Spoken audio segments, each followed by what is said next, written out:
өргөдөн ирсэн соёлын хэлхээ өнөөдөрч маргааш үргэлжлэнэ. Нэг зорилго, нэгдмэл сэтгэлээр ирээдүйн үнцнийг хамтдаа бүтээн үргэлжлэнэ.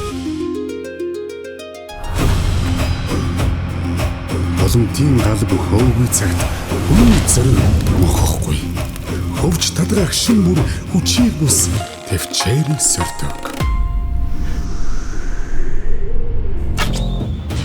Эгэлгүй хүчтэн мөхчүүд нь уран мөхийг уралдуулж, шандас хурдан хүлгүүд нь хиймрийн тоосоодыг дээж, цэц мэргэн харваачны хаан ухаанд дэлгэр сайхан надараа. Марин мандал